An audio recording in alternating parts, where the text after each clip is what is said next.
میں آپ کے سامنے ایک تجزیہ پیش کرتا ہوں، آپ کو بڑی حیرت ہوگی۔ دیکھیے علم کے لیے اب ہم بات کریں گے، چونکہ علم کی بہت ساری شاخوں ہیں تو ہم صرف تفقہ کو لیں گے، فقہ جس کو کہتے ہیں، حضرت مولا کائنات کا تفقہ، اہل بیت کا تفقہ فی العلم کیا تھا۔ آپ دیکھیے علم میں خالی علم ہو اور حکمت نہ ہو تو تفقہ نہیں بنتا، اور خالی حکیم اور حکمت والا بندہ ہو اور علم نہ ہو تو پھر بھی تفقہ نہیں بنتا۔ تفقہ بنتا ہے علم والحکمہ، یہ دونوں ملتے ہیں۔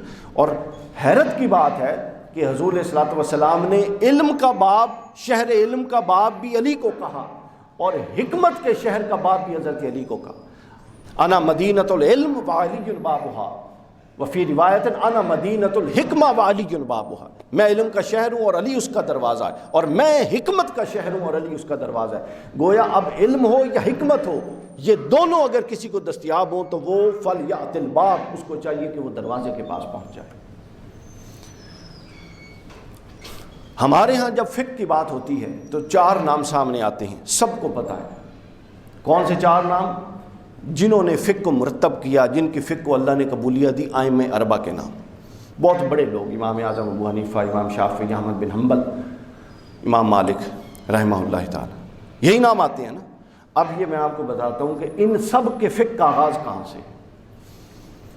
سب سے پہلے اگر ہم پھر اوپر چلے جائیں تو 2 شخصیات تھی جہاں سے فقہ چلی، حضرت امام ابو حنیفہ اور حضرت امام مالک، یہ 2 شخصیات تھیں۔ کتنے لوگ تھے؟ 2، امام مالک اور امام ابو حنیفہ۔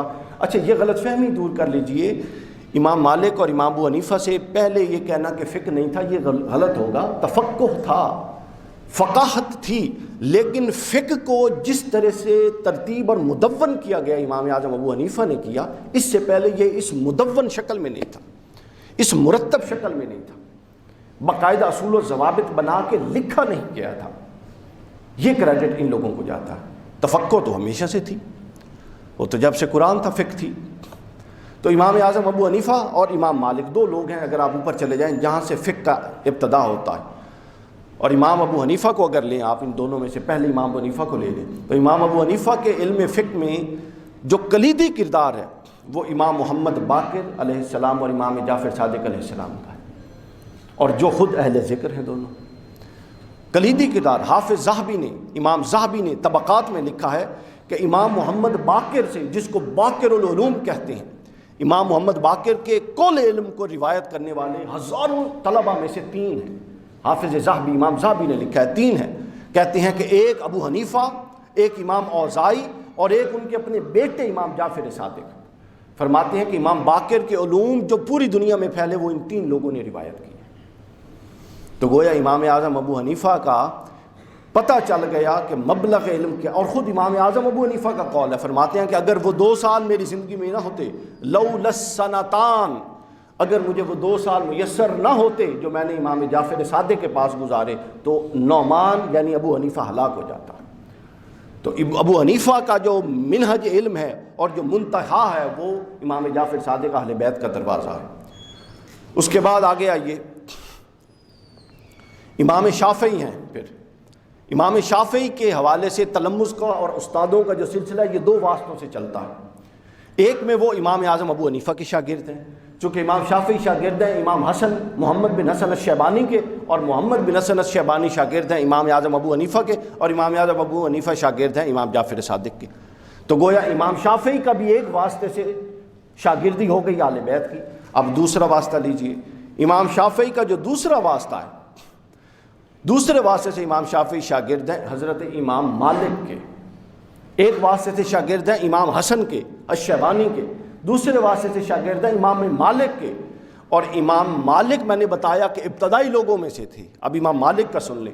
امام مالک شاگرد ہیں ربیع الرائی کے، یہ شاگرد ہیں فقہ میں حضرت اکرمہ کے، حضرت اکرمہ شاگرد ہیں حضرت عبداللہ بن عباس کے، اور حضرت عبداللہ بن عباس کو کوئی مسئلہ درپیش آتا تھا تو وہ تلمذ کرتے تھے حضرت مولا علی سے۔ ابو نعیم نے حلیۃ الاولیاء میں لکھا ہے حضرت عبداللہ ابن عباس فرماتے ہیں کہ اللہ نے علم کو اگر 100 حصوں میں بانٹا ہے، یعنی ہم بات کرنے کے لیے کہہ لیں، یہ کوئی حدیث نہیں ہے، بات کرنے سمجھانے کے لیے 100 حصوں میں بانٹا ہے، تو عبداللہ بن عباس کہتے ہیں اس 100 میں سے 99 حصے اللہ نے علی ابن ابی طالب کو دیے ہیں اور ایک حصہ پوری امت میں بانٹا ہے۔ یہ عبداللہ ابن عباس نے حلیۃ الاولیاء میں بیان کیا۔ تو گویا یہ امام مالک کا ہو گیا، یعنی اب اس کے بعد رہ گئے امام احمد بن حنبل۔ امام مالک کا بھی میں نے بتا دیا، ربیہ رائی، وہاں سے اکرمہ، وہاں سے عبداللہ ابن عباس اور پھر حضرت علی۔ امام ابو حنیفہ کا بتا دیا، امام ابو حنیفہ سے اپنا امام جعفر صادق بھی براہ راست اور امام محمد باقر بھی براہ راست۔ امام شافعی کے دونوں واسطے بتا دیے، حضرت امام مالک والا واسطہ بھی بتا دیا اور دوسرا واسطہ بھی بتا دیا۔ اب رہ گئے امام احمد ابن حنبل، اور امام احمد ابن حنبل بالاتفاق شاگرد ہیں امام شافعی کے، اور امام شافعی کا پہلے ہی تلمذ اہل بیت اطہار اہل ذکر سے ثابت شدہ ہے۔ تو گویا ائمہ اربعہ جتنے بھی چاروں ائمہ اربعہ، امام اور بھی بہت سے تھے فقہ جنہوں نے مرتب کی، 100 سے زیادہ فقہ سامعین کرام مرتب ہوئی، یہ کوئی 4 فقہ مرتب نہیں ہوئی تھی، 100 سے زیادہ فقہ مرتب ہوئی۔ اللہ کا امر تھا، ان لوگوں کو بڑے مضبوط شاگرد مل گئے، ان کی فقہ آگے فروغ پا گئی، پھر امت کا اس پر اعتماد بڑھا، اور بالآخر چلتے چلتے 2-3 صدیوں بعد اس پر تقریباً اتفاق ہو گیا، جس کو پھر امت میں قبول عام میسر ہے۔ اور یہ چاروں لوگ ائمہ اہل بیت کے شاگرد ہیں اور ائمہ اہل بیت سے اخذ فیض کرنے والے ہیں۔ یہ قرآن مجید کی اور اہل بیت کے فیض کی اور فاسألوا اہل الذکر کی عملی تفسیر ہے جو امت میں جاری و ساری ہے۔ اللہ نے فرمایا تھا کہ کسی اور بھی کئی لوگ ہوں گے، کسی اور کے فقہ کو بھی قبولیت مل سکتی تھی، اللہ کا امر ہے نا۔ دیکھیے اس میں تو کسی انسان کا دخل نہیں ہے کہ اللہ نے صرف ان لوگوں کے فقہ کو، ان لوگوں کی دانش کو اور ان لوگوں کے تدبر کو امت میں قبولیت بخشی جن کا مصدر، منبع اور ماخذ حضرت مولا علی کی ذات تھی۔ اور شاید یہ اس کلام رسول کی برکت تھی کہ حضور نے فرمایا تھا من اراد العلم فلیأت الباب، جو علم کا ارادہ کرتا ہے وہ پھر باب کے پاس آئے۔ تو یہ وہ لوگ تھے جو باب کے پاس پہنچ چکے تھے۔ اسی طرح صحابہ کرام کا معاملہ بھی اسی طرح ہے۔ حضرت مسروق رضی اللہ تعالیٰ عنہ کہتے ہیں، یہ امام خوارزمی نے المناقب میں بیان کیا، حضرت مسروق کہتے ہیں کہ مجھے ایک دفعہ چاہت ہوئی، بہت بڑے فقیہ تھے، فرماتے ہیں کہ مجھے چاہت ہوئی کہ میں دیکھوں کہ رسول اللہ کا صحابہ میں سب سے افضل اور افقہ صحابہ کون سے ہیں، سب سے بڑے فقیہ کون ہیں۔ فرماتے ہیں جب میں نے اس پر غور کیا تو میری نظر میں 6 لوگ ٹک گئے۔ کتنے لوگ؟ 6 لوگ۔ فرماتے ہیں کہ سب سے پہلی نگاہ جو میری پڑی وہ سیدنا فاروق اعظم رضی اللہ تعالیٰ عنہ پر پڑی، دوسری حضرت عبداللہ بن مسعود، تیسری حضرت ابو درداء، چوتھی حضرت معاذ بن جبل، پانچویں حضرت زید بن ثابت اور چھٹی حضرت مولا علی۔ فرماتے ہیں یہ 6 لوگ، میں اس پر مجھے انشراح صدر اللہ نے دے دیا کہ رسول کا تمام علم اور فیض ان 6 لوگوں میں احاطہ کیے ہوئے۔ حضرت مسروق نے لکھا ہے۔ اس کے بعد بیان کرتے ہیں کہ پھر میں نے، اور ان کا لفظ ہے میں نے سونگا تمام صحابہ کو تو ان 6 کو پایا۔ فرماتے ہیں پھر میں نے اور سونگا کہ پھر اصل کی طرف پہنچوں۔ فرماتے ہیں پھر میں نے اور سونگا تو پھر ان 6 کا علم بھی اور کل صحابہ کا علم بھی 2 لوگوں میں پایا۔ فرماتے ہیں کہ وہ 2 لوگ کون سے تھے؟ ایک حضرت عبداللہ بن مسعود رضی اللہ تعالیٰ عنہ اور ایک حضرت علی بن ابی طالب۔ فرماتے ہیں کہ پھر میں متوجہ ہوا اور میرا دل چاہا کہ میں سونگوں کہ پھر ان میں سب سے اونچا کون ہے۔ فرماتے ہیں کہ پھر میں نے جب توجہ کی تو اللہ نے مجھے اس پر انشراح صدر دے دیا کہ تفقہ میں تمام صحابہ کرام اور علم رسول کا وارث علی بن ابی طالب ہے۔ مناقب الخوارزمی، جس کو بہت سارے اہل حدیث علماء نے بھی اس کی اسناد کو صحیح کہا، اور یہ کیوں نہ ہوتا۔ ابھی بات ختم کرنی ہے ہم نے، میں پھر آگے واقعات بتاؤں گا عہد خلفائے راشدین کے، کہ جس طرح حضرت علی پھر اس میں مداخلت کر کے ان معاملات کے فیصلے فرماتے تھے۔ حضرت ام المومنین کا عقیدہ سن، حضرت ام المومنین عائشہ صدیقہ رضی اللہ تعالیٰ عنہ فرماتی ہیں، ان سے کچھ لوگوں نے استفسار کیا عاشورہ کا روزہ، بخاری مسلم دونوں میں حدیث ہے عاشورہ کے روزے کی۔ حضرت عائشہ سے استفسار کیا گیا، حضرت عائشہ نے پوچھا کہ یہ لوگ صحابی عاشورہ کا روزہ رکھ رہے ہیں، ان کو کس نے کہا ہے؟ چونکہ عاشورہ کے روزے کی حدیث حضرت عائشہ تک نہیں پہنچی تھی، تو انہوں نے کہا ہے کہ جس سے پوچھا اس نے کہا میں پوچھ کے بتاتا ہوں، اس نے اگلے صحابی سے پوچھا، انہوں نے کہا ہمیں علی ابن ابی طالب نے کہا ہے۔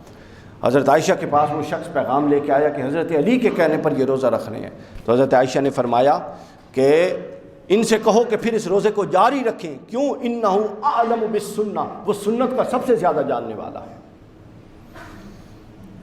امام ابن عبد البر الاستیاب میں حدیث کی تخریج کرتے ہیں جس کو امام مسلم نے روایت کیا ہے۔ شریح بن ہانی حضرت ام المومنین سے موضع پر مسح کی نسبت سوال کرتے ہیں کہ موضع پر مسح ہو سکتا ہے کہ نہیں ہو سکتا، اور ہو سکتا ہے تو اس کی مدت کون سی ہے، اور پھر مقیم کا کیا ہے، اور پھر مسافر کا کیا ہے۔ تو حضرت عائشہ فرماتی ہیں کہ مجھے اس مسئلے کا علم نہیں ہے، لہٰذا تم علی ابن ابی طالب کو ڈھونڈو اور خبردار یہ مسئلہ علی ابن ابی طالب سے ہی پوچھنا، ان کی طرف بھیج دیا۔ پھر الاستیاب میں امام ابن عبد البر نے بیان کرتے ہیں سیدنا عمر فاروق رضی اللہ تعالیٰ عنہ کا قول کہ حضرت عمر سے پوچھا گیا کہ میں کہاں سے عمرے کا آغاز کروں؟ ایک شخص نیا مسلمان ہوا، عمرہ کرنے کے لیے آ گیا۔ حضرت عمر کا دور تھا، خلیفہ راشد تھے، اس دور میں رواج تھا کہ خلیفہ خود بھی تشریف لے جاتے تھے عمرہ کرنے کے لیے یا حج کے دوران۔ تو حضرت عمر سے پوچھا گیا، اور حضرت عمر کون سے یہ بھی سن لیں۔ حضرت عمر فاروق وہ کہ جب حج کرنے جاتے تو اپنے تمام گورنر کو، یہ ریلیونٹ بات ہی میں اس لیے بتا رہا ہوں ضمنی آگے، گورنر کو حج کے بعد ایک فہرست میں لائن میں بٹھا دیتے، اور حج عوام الناس ہر کوئی حج کرنے آتا تھا، یہ والی پابندیاں تو نہیں تھی۔ حج کے بعد فرماتے کہ یہ اے میرے لوگوں، یہ سارے گورنر بیٹھے ہیں، کسی کے خلاف کسی کو شکایت ہے تو مجھے بتا دو۔ حج کے مجموعے سے ہزاروں لوگ ہوں گے، ایک شخص کھڑا ہوا حضرت عمر بن العاص سے متعلق، اس نے شکایت کی، حضرت عمر نے حضرت عمر بن العاص کو باہر نکال لیا، یا بعضوں میں کسی اور کی بھی ذکر ہے گورنر کا، باہر نکال لیا، اس شخص کو بلایا، اس نے کہا جی انہوں نے مجھے 20 یا 40 کوڑے مارے تھے اور وہ ناحق تھے۔ حضرت علی نے وہیں کھڑے 10 منٹ کے اندر تحقیق کر کے ثابت کر لیا کہ ہاں کوڑے ناجائز تھے۔